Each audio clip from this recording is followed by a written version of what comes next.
friends, I'm Joy Chu, a former scientist turned content creator, and the goal of my YouTube channel is to help people discover the joy of cooking with science. It's hard to believe it's late September already. This means it's time to think about all of the cozy things, like apple cider, socks with wintry Nordic patterns, and oh, how can we forget the way too early Christmas decorations at your neighborhood retailer. For this week's video, I'm kicking off the new season with an easy, delicious coffee cake that's super soft, rich, and topped with the most delicious caramel tasting streusel. And I'm excited to share some cake science, so if you enjoy baking cakes, definitely keep watching for some important tidbits. So let's get baking.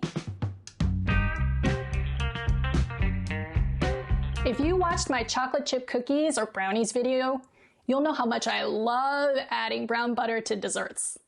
It's super easy to make, and I find its nutty toffee flavor so irresistible. So right after I preheat my oven to 350 degrees Fahrenheit, I'm going to brown the butter. The gist of the process is to evaporate all of the water in the butter and heat up the milk proteins so that they turn brown. As a side note, browning is officially called the Maillard reaction. We'll save this butter for the cake later. If you want a more detailed step-by-step tutorial, definitely check out my chocolate chip cookies video, which is linked up top. While the butter is cooling, I'm going to grease my 9x5 loaf pan with some butter. I'm using the wax paper from making the brown butter because nothing goes to waste. Then I'll lightly flour the inside of the pan, tapping off any excess. Now I'm making the tasty crumbly bits on top. First, I'll add the dry ingredients together. 3/4 of a cup of all-purpose flour with 3/8 of a cup of light brown sugar. Here's where things get more interesting. I may have a slight obsession with adding white miso to desserts, so yeah, totally added it to the cake. I know this sounds weird, but hear me out.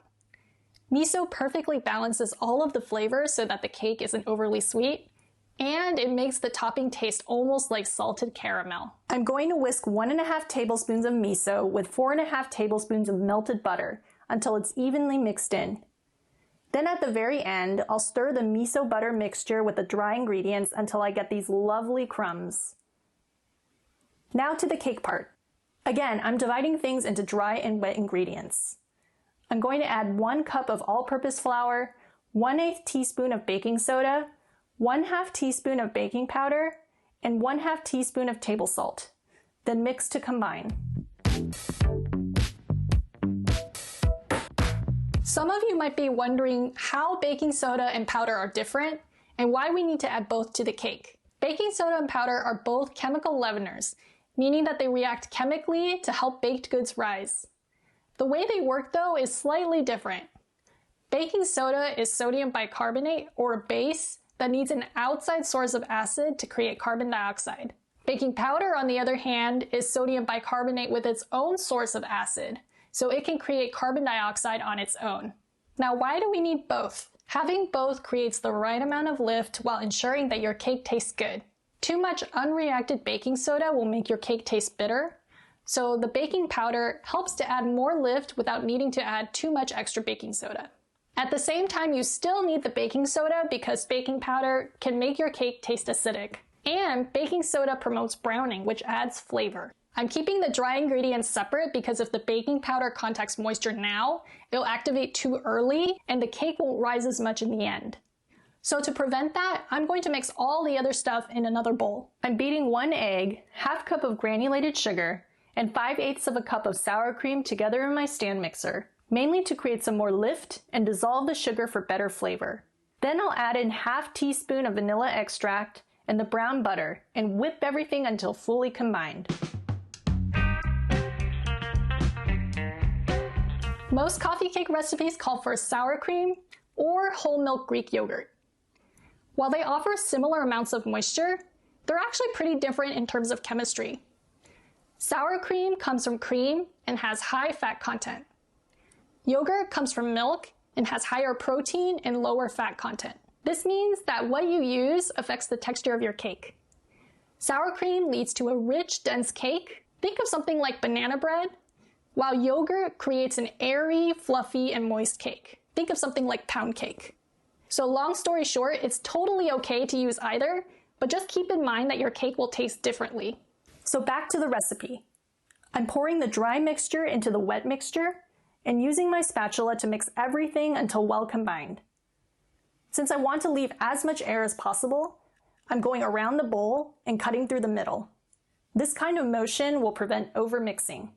I'll pour the batter into the pan I greased earlier, even it out with my spatula, and par bake it for 12 minutes. I like to add the topping midway to keep the crumbly bits from burning, since they'll cook much faster than the cake itself. Everything should be done baking around 25 minutes, but to be extra sure, stick a toothpick into the middle of the cake. If it comes out clean, it's ready to leave the oven.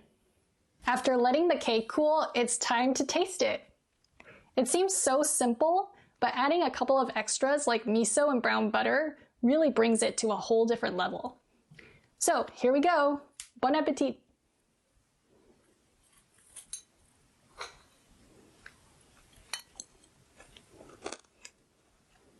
I think my favorite part is the topping.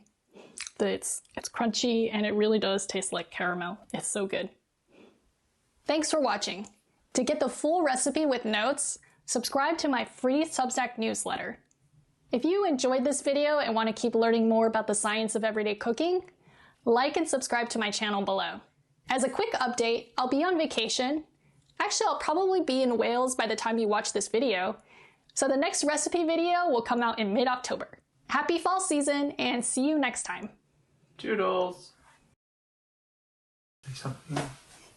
Baking soda, baking powder, baking soda, baking powder. Ooh, it's hot.